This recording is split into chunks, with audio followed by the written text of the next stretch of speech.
verdad es un enorme privilegio poder en esta mañana compartir con ustedes. Primeramente doy gracias a Dios porque no es en realidad porque lo merezca, es por su gracia y por su misericordia. En el transcurso de estos últimos tiempos hemos estado estudiando las cartas que Pablo escribió a los Corintios.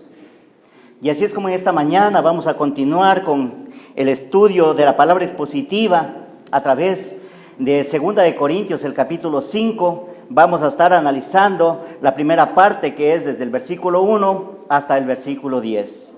Pero antes de todo esto quisiéramos hacer un breve recuento de lo que ya hemos venido viendo anteriormente. En el capítulo 3, Pablo nos había hablado de lo que es el consuelo de Dios. Anteriormente, en el capítulo 4, Pablo nos habla de las tribulaciones, de los sufrimientos que tuvo que padecer a causa del Evangelio de Cristo. Y en realidad nos dice que a pesar de todas esas dificultades, a pesar de todo lo que tuvieron que pasar, dice, nosotros no desmayamos. Aunque este hombre exterior cada día se vaya desgastando, él dice, el hombre interior se renueva día a día. En verdad, cuando nuestra fe está anclada en las promesas del Señor, realmente, aunque nuestro cuerpo vaya envejeciendo, nuestra fe cada vez se va reafirmando mucho más. Y Pablo también nos habla porque dice, porque esta leve tribulación momentánea produce en nosotros un cada vez más excelente y eterno peso de gloria. Realmente Pablo está hablándonos de la naturaleza transitoria de la vida. Él nos explica de que su fe y todo está anclado en las promesas de la resurrección que Cristo le había prometido. En el versículo 14 del capítulo 4 de 2 de Corintios dice, sabiendo que Él, el que resucitó al Señor Jesús, a nosotros también nos resucitará. ¿Quién resucitó al Señor Jesús? Fue Dios, ¿no es cierto? Entonces nosotros estamos confiados que así como Dios resucitó a nuestro Señor Jesucristo, y le dio un nuevo cuerpo glorioso, un cuerpo eterno, asimismo lo hará con nosotros. Pablo tenía esta convicción. Y por eso en el versículo 18 del capítulo 14 dice, no mirando nosotros las cosas que se ven, sino las que no se ven, porque las cosas que se ven son temporales, pero las que no se ven son eternas. Y esto, hermanos, tiene que realmente a nosotros motivarnos para fijar nuestra mirada más allá de lo que nuestros ojos pueden ver. Tener esa firme convicción de que Dios es fiel y que si Él prometió, Él no tardará en cumplirlo. Y bien, entonces ahora sí vamos con el estudio de 2 de Corintios, pero antes de eso quisiéramos poner en manos del Señor para que Él sea quien nos dirija en esta mañana. Vamos a orar, hermanos. Amado Padre Celestial, te damos gracias, bendito Dios, por permitirnos estar reunidos en esta mañana, Señor. Tú conoces nuestro corazón, sabes que hemos venido anhelando buscar tu presencia, Señor. Llévanos a toda verdad y que seamos como aquellos árboles plantados en corrientes de agua viva, que da su fruto a su debido tiempo.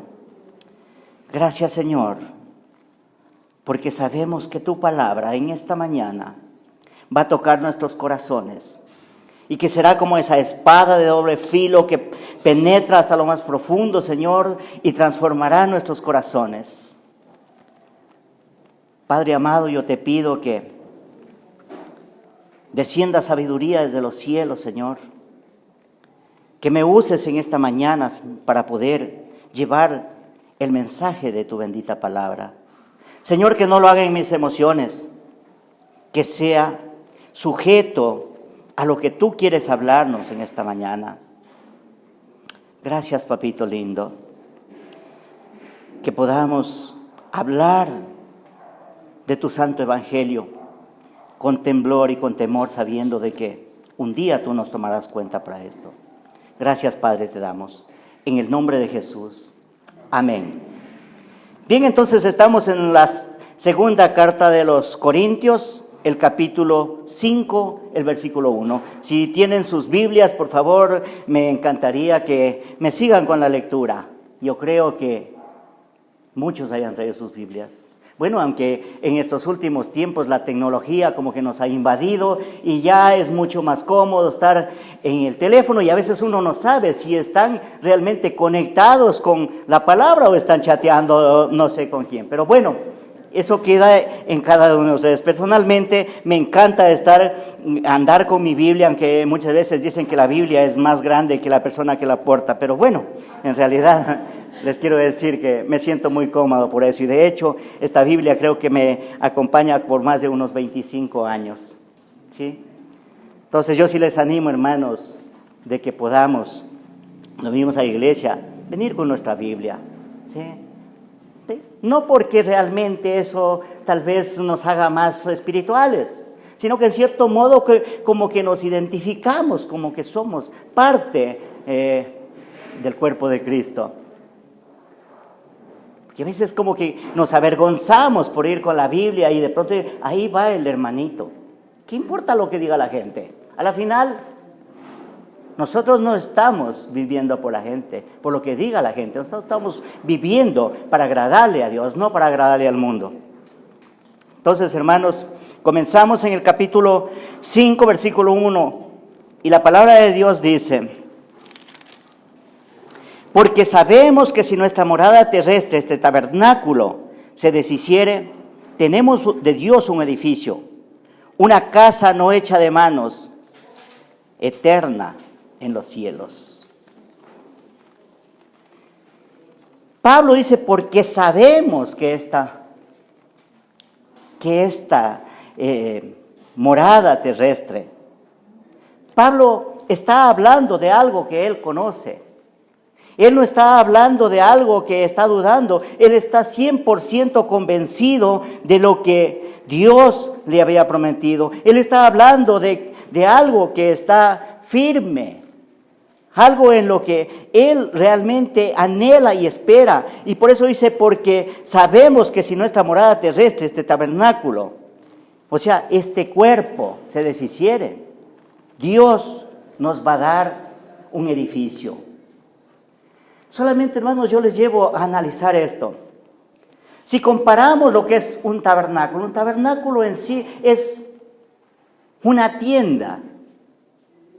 Comparado con lo que es un edificio, lo que Dios nos ha prometido, bueno, si te ponen a escoger, ¿qué escogerías? ¿Cuál de los dos escogerías? Y así vemos que cuando Dios sacó de Egipto al pueblo de Israel, ellos estaban divagando por el desierto. Pero Dios mandó a Moisés de que construyera un tabernáculo donde su presencia misma iba a estar junto a ellos. Y Moisés construyó este tabernáculo. Ya habíamos visto de que el tabernáculo en sí es una tienda y una tienda que es frágil. Una tienda es temporal. Pero cuando el pueblo de Israel llegó a la tierra prometida, llegó a Jerusalén, Dios puso en el corazón de David construir un templo, construir un edificio. ¿Cuál es la característica de un edificio versus una tienda? El edificio ya está construido con bases sólidas. Un edificio es algo ya permanente. Y hacia esto Dios nos quiere llevar a ilustrarnos a través de esto realmente, de que cómo somos nosotros. Este tabernáculo, este cuerpo, que no es permanente, este cuerpo es temporal. Y Dios nos está mostrando que el día que dejemos de existir, vamos a ser transformados. Este tabernáculo, esta tienda que era temporal, Dios nos la va a cambiar por un edificio que es eterno. Eso es lo que Dios nos está mostrando a través de estas escrituras.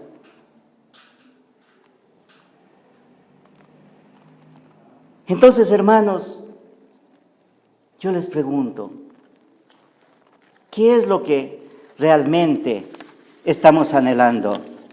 ¿Seguir en este tabernáculo o ser revestidos con ese edificio que el Señor nos ha prometido? Obviamente Pablo estaba totalmente seguro de lo que tenía que venir. Y es por eso dice que él pudo soportar todas las tribulaciones.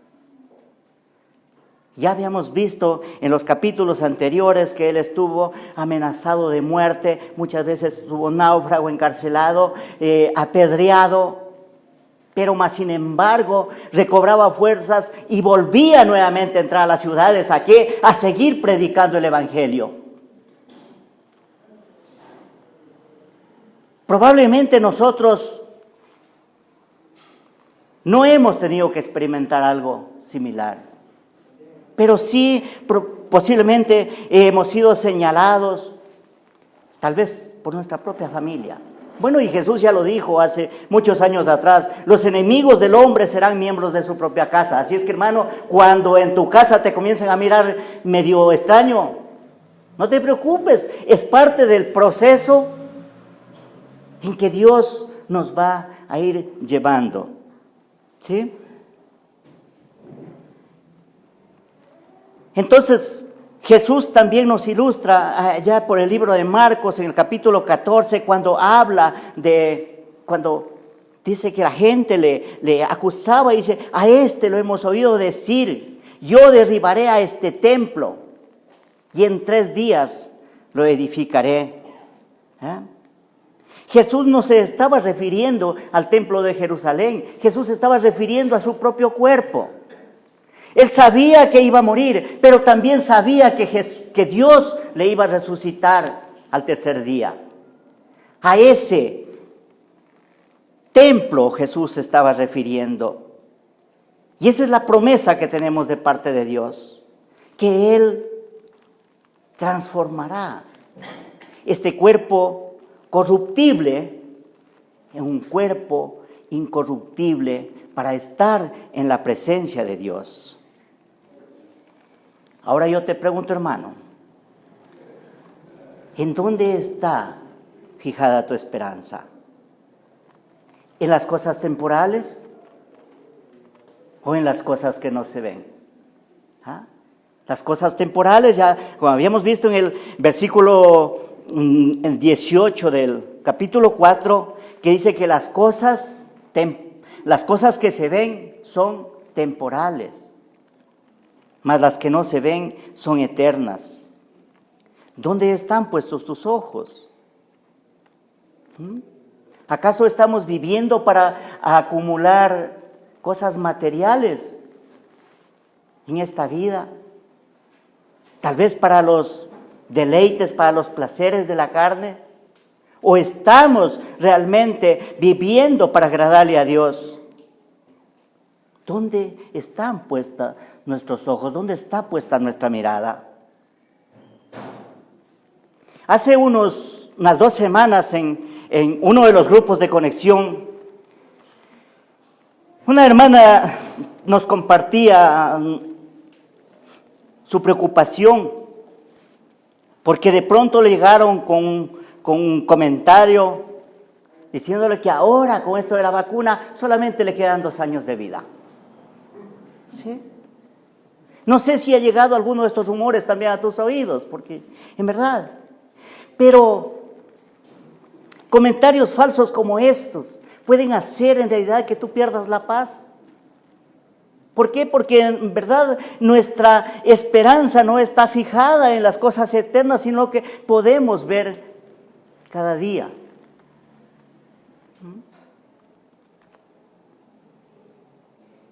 realmente tenemos que hacer un autoexamen de verdad. ¿En dónde está nuestra fe? ¿En dónde está cimentada nuestra fe?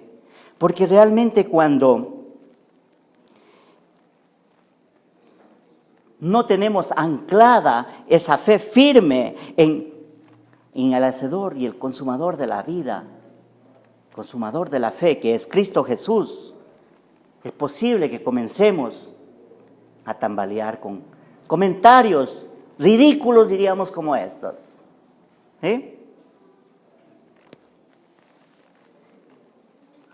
Jesús también nos habló, incluso en el Evangelio de Lucas, en el capítulo 12, algo con respecto a esto. Y quisiera leerles brevemente en el capítulo 12, el versículo 15, y les dijo: mirad y guardaos de toda avaricia, porque la vida del hombre no consiste en la abundancia de los bienes que posee. Aquí Jesús también está hablando de una parábola de un hombre rico, pero a la vez insensato. También le refirió una parábola diciendo: la heredad de un hombre rico que había producido mucho. Y él pensaba dentro de sí diciendo: ¿qué haré? Porque no tengo donde guardar mis frutos. Hermano, la abundancia también te puede traer mucha preocupación. La abundancia también te puede robar la paz. Y este hombre está diciendo, está preocupado: ¿ahora qué hago? Tengo muchos frutos, pero no tengo donde guardar. Pero encontré la solución. Voy a derribar estos graneros y voy a construir un más grande. Ahí sí voy a poder almacenar todo.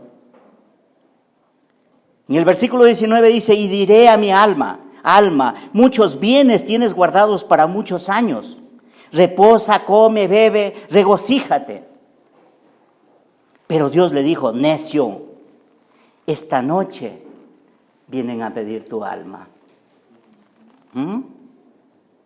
Y lo que es más, dice: y lo que has provisto, ¿de quién será? ¿Te esforzaste tanto? ¿Trabajaste de domingo a domingo? ¿No tuviste tiempo para darle al Señor? Ni siquiera para tu familia. Y de pronto el Señor te dice: hasta aquí llegaste. ¿Qué va a pasar con todo lo que acumulaste? ¿Te llevarás algo?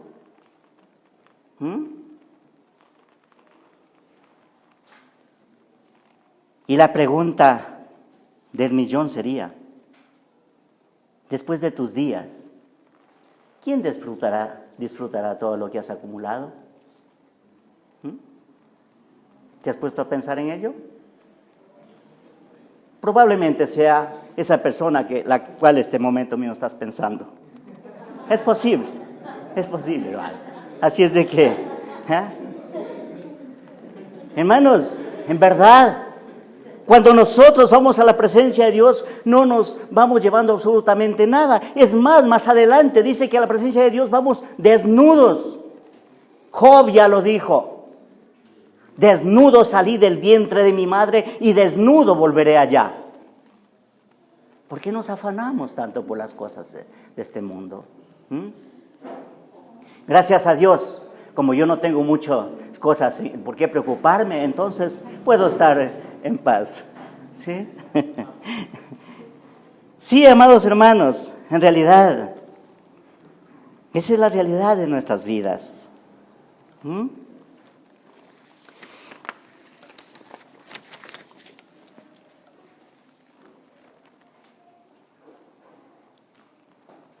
Y en el versículo 2, perdón que ya se me extravió el libro donde estábamos.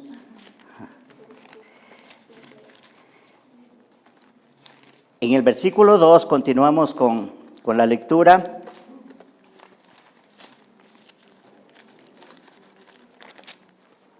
Que nos dice: y por esto también gemimos, deseando ser revestidos de aquella nuestra habitación celestial. Esta palabra gemir, en realidad, es como un grito de dolor, es una angustia en nuestro interior. Y Pablo dice, por esto también gemimos. Deseando, era un deseo innato de parte de Pablo, que él anhelaba estar en aquella habitación celestial. ¿Por qué? Porque él realmente estaba totalmente convencido de que estar en la presencia de Dios es muchísimo mejor que estar en este mundo. Ahora, retomando lo anterior, preocupados por cuántos años vamos a vivir. ¿De qué nos preocupamos, hermanos? Si a la final, a quienes hemos creído, Dios nos ha ofrecido la vida eterna. ¿Qué importa si tenemos que vivir, si nos queda por vivir 1 año, 2 años, 3 años? O a lo mejor, hoy mismo el Señor nos lleva a su presencia. Lo que nosotros debe importarnos y en lo que debemos estar preocupados y centrados es realmente en ver cómo está nuestra relación con Dios. Porque de eso depende la vida eterna. Entonces no nos dejemos, hermanos, quitar la paz por este tipo de cosas que como humanos a veces invaden nuestra alma. Versículo 3 dice, así seremos hallados vestidos y no desnudos. Porque asimismo los que estamos en este tabernáculo gemimos con angustia, porque no quisiéramos ser desnudados, sino revestidos para que lo mortal sea absorbido por la vida. Así que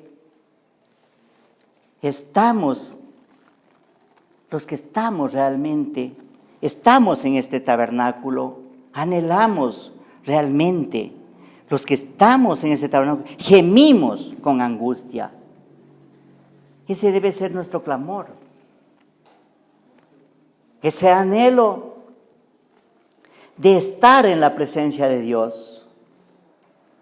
El anhelo de que nosotros ya no queremos seguirle desagradando al Señor.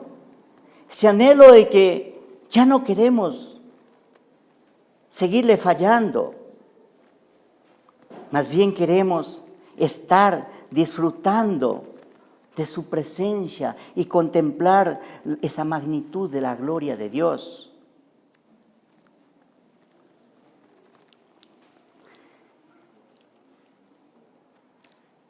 Porque no quisiéramos ser desnudados, sino revestidos, para que lo mortal sea absorbido por la vida. Pablo aquí habla de estar desnudos. ¿Sabe qué, mi hermano? Así como Dios son 3 personas, Padre, Hijo y Espíritu, Dios nos hizo a semejanza suya. Y por ende también somos tripartitos. Somos espíritu, alma y cuerpo. El día en que Dios nos llame a su presencia, nuestro cuerpo muere. La muerte es eso. La muerte viene a ser la separación del espíritu, del alma, del cuerpo. El cuerpo queda aquí, este tabernáculo, como dice Pablo, queda ¿para qué? Para ser destruido. El alma va a la presencia de Dios. Y ahí está, en un sentido consciente, esperando el día de la resurrección. ¿Para qué? Para ser revestida con ese cuerpo, porque cuando Cristo venga,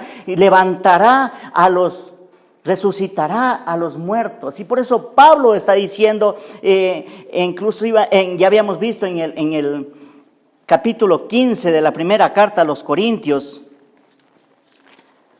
nos habla de esta transformación que vamos a experimentar Todos aquellos que hemos creído en el Señor. No es para todos, hermanos. Es para su iglesia, es para el pueblo de Dios. Y Pablo dice en el versículo 15, en el capítulo 15, versículo 51 de 1 de Corintios, dice: he aquí os digo un misterio, no todos dormiremos, pero todos seremos transformados. Todos seremos transformados. Y en verdad Pablo vemos que tenía un anhelo profundo en su corazón de estar en la presencia del Señor. Pero también podemos ver de que él anhelaba no tener que experimentar la muerte física. Y él tenía esa convicción. Y por eso dice: nosotros, no todos dormiremos.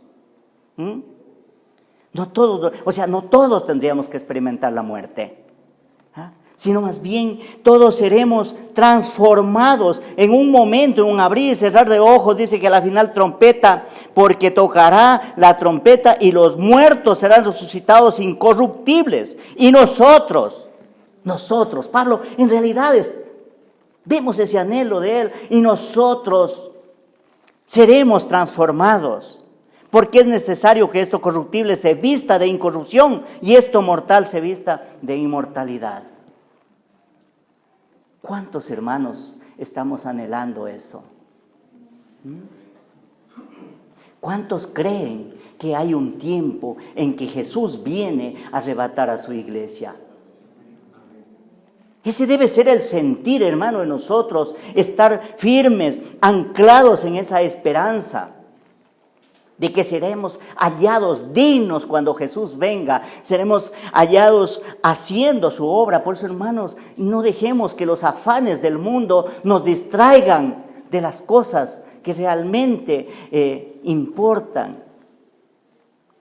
Porque si nosotros le damos más importancia a las cosas de este mundo, entonces, ¿cómo queremos estar presentes en el día cuando Cristo venga a arrebatar a su iglesia?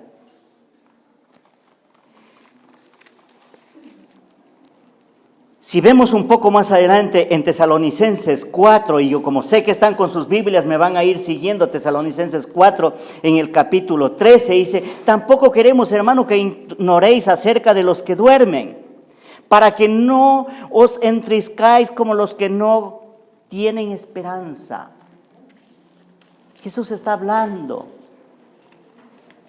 de que nosotros debemos tener ese entendimiento, que no seamos como aquellos que ignoran las cosas de Dios, para que no nos sintamos tristes. Hermanos, cuando se muere un ser querido, es cierto que nos vamos a sentir afligidos, vamos a sentir tristes. Pero a la vez viene ese consuelo de parte de Dios, sabiendo que si Él murió en Cristo, ya está en la presencia de Dios. Es por eso que Pablo dice: para que no se entristezcan como aquellos que no tienen esperanza. Porque si creemos que Jesucristo murió y resucitó, así también traerá Dios con Jesús a los que durmieron en Él. Por lo cual os decimos esto en palabra del Señor. Pablo aclara aquí que no son palabras de él, que lo que está diciendo es palabra del Señor, que nosotros que vivimos, los que habremos quedado hasta la venida del Señor, no precederemos a los que durmieron. Y aquí Pablo en realidad nos hace ver claramente de que él estaba convencido de que no iba a tener que experimentar la muerte. Probablemente, y de hecho pues no se cumplió ese anhelo, pero el Señor quiso llevarle para que esté ya en su presencia.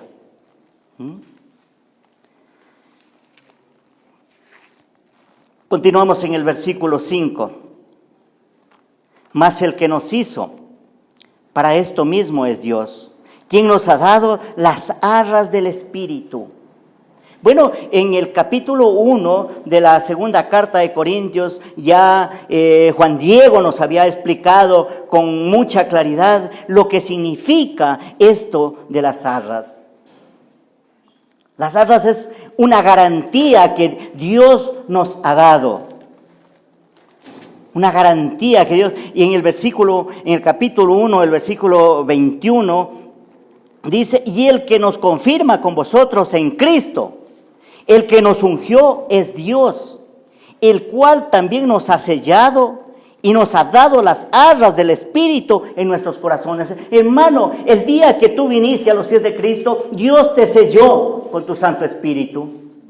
De eso tenemos que estar 100% seguros, convencidos, que Dios nos puso en nuestros corazones esa garantía, ese sello, para que nosotros estemos confiados, estemos firmes en saber que sus promesas se van a cumplir.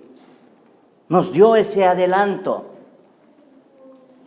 el sello del Espíritu Santo, las arras del Espíritu. Eso es lo que realmente el Señor ha puesto en nuestros corazones. Versículo 6, así que vivimos confiados siempre y sabiendo que entre tanto que estamos en el cuerpo, estamos ausentes del Señor. Esta palabra ausente, ¿qué significa? Estar fuera de casa. Porque, hermanos, les digo esto, porque nosotros en este mundo somos pasajeros. Estamos en un tiempo de prueba nada más. Y Pedro ya lo dijo en el capítulo 1, dice, os ruego como a extranjeros y peregrinos. Ahora, ¿dónde está nuestra ciudadanía? Nuestra ciudadanía está en los cielos. Aquí somos peregrinos, aquí estamos solamente de paso. En el cuerpo estamos ausentes del Señor. Filipenses 3:20 dice, mas nuestra ciudadanía está en los cielos, de donde también esperamos al Salvador, al Señor Jesucristo. Nuestra ciudadanía está ¿en dónde? Está en los cielos, amados hermanos. Y de ahí nosotros esperamos la venida de nuestro Salvador. Esperamos que venga a arrebatar a su iglesia, porque vendrán esos 7 años de gran tribulación, donde que realmente toda la tierra va a ser afligida grandemente. Porque dice que el anticristo tomará el control y serán tiempos de mucho dolor, de mucha aflicción, nada comparado con lo que Pablo nos está relatando anteriormente. Entonces Dios en su infinita misericordia es que no va a permitir, porque Dios es un Dios de amor, no va a permitir que sus hijos tengamos que sufrir esos años de la gran tribulación. Y es por eso que Cristo viene a llevar a su iglesia. Hermanos, si no tenemos claridad en esto, la verdad no sé qué tipo de fe es la que profesamos. Tenemos que estar 100% seguros, 100% convencidos de que nosotros somos peregrinos en esta tierra, que muy pronto tendremos que partir con el Señor. ¿Para qué? Para estar en su presencia.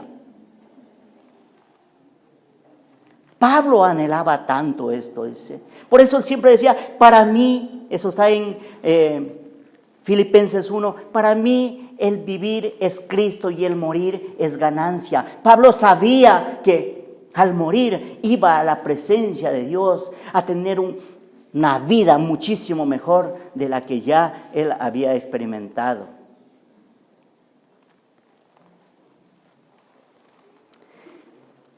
Versículo 7 dice, porque por fe andamos, no por vista. ¿Qué es la fe, hermanos? Creo que todos conocemos ese pasaje que está en Hebreos 11:1. La fe es la certeza de lo que se ve, la certeza de lo que se espera y la convicción de lo que no se ve. Y más adelante en Hebreos 11:6 mismo dice que sin fe es imposible agradar a Dios. Hermano, si nosotros realmente no procuramos aumentar nuestra fe, déjame decirte, hermano, de que probablemente cuando Cristo venga, a lo mejor vas a tener que quedarte solamente a lamentarte porque no estuviste en ese grupo de los escogidos. Tenemos que esforzarnos, hermano. Por eso es necesario que paguemos, que paguemos un precio. Así como Pablo dice que él, en realidad, todo lo que tenía que sufrir, él le consideraba como una leve tribulación. O sea, algo sumamente leve comparado a lo que a él le esperaba, la gloria de Dios.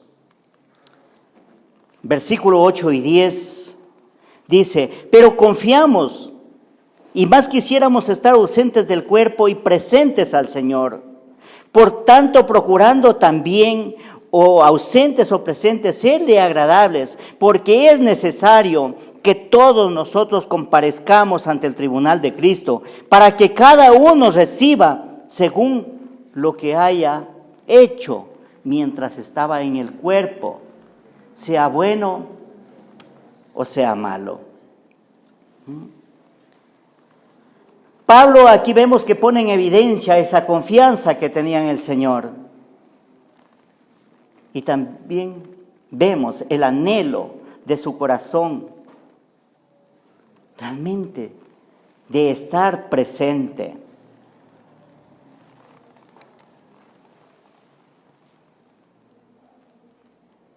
En el versículo 9 dice: por tanto procuramos también, o ausentes o presentes, serle agradables, porque es necesario que todos nosotros comparezcamos ante el tribunal de Cristo, para que cada uno reciba lo que ha hecho mientras estaba en el cuerpo. Hermanos, esta es una muy buena noticia. Todos los creyentes, aquí sí aclaro, no toda la humanidad, todos los creyentes un día vamos a estar ante el tribunal de Cristo. ¿Para qué? Hermanos, no para ser juzgados, no, sino más bien para ser recompensados conforme a lo que hayamos hecho en esta tierra. Para eso vamos a tener que comparecer ante el tribunal de Cristo. ¿Cuántos se alegran por esa noticia? Saber que no vamos a juicio. Vamos para recibir esa recompensa de parte del Señor. Esa recompensa de la cual Jesús ya nos habló en el Evangelio de Juan, en el capítulo 14, versículo 2. Jesús dijo: en la casa de mi Padre, muchas moradas hay. Y si no fuese así, yo mismo iré. Mire qué promesa para más hermosa. Yo mismo iré a construir y vendré a vosotros para llevaros, para que donde yo esté, también vosotros estéis. Esa es la promesa que tenemos de parte de Dios, hermanos. Tenemos, hermanos, que estar confiados en ello. Pero claro, es necesario, hermano, que nosotros nos mantengamos vigilantes. Es muy importante, hermano, que no nos dejemos distraer por cosas vanas. Busquemos la presencia de Dios. En el primer servicio, Álvaro decía: bueno, y no hay trabajo, no hay estudio, no hay nada que pueda ocupar las 24 horas del día que Dios te da. ¿Cuánto tiempo le estás dedicando al Señor? ¿Acaso estás esperando solamente el día domingo para venir a la iglesia? ¿Y el resto de la semana? Por eso Pablo dice que todos los creyentes genuinos vamos a tener que experimentar ese gemir. ¿Por qué te digo, hermano, genuino, original? Porque lamentablemente las iglesias, no estas, sino todas las iglesias, están llenas de muchos falsos creyentes, hermano. Personas que vienen a la iglesia más bien por costumbre, más no por convicción. Como una forma religiosa, así como lo hacíamos antes en la iglesia tradicional. El día domingo a misa golpearnos el pecho y creíamos que con eso ya estaba todo. No, el Señor pide en realidad de que le des tu tiempo, le entregues tu tiempo. ¿Quieres aumentar tu fe? ¿Cómo lo vas a lograr? A través de la palabra. No hay otra forma, porque la Biblia dice que la fe viene por el oír la palabra de Dios. Y si no estás escuchando la voz de Dios a través de su palabra, entonces ¿cómo puedes aumentar tu fe?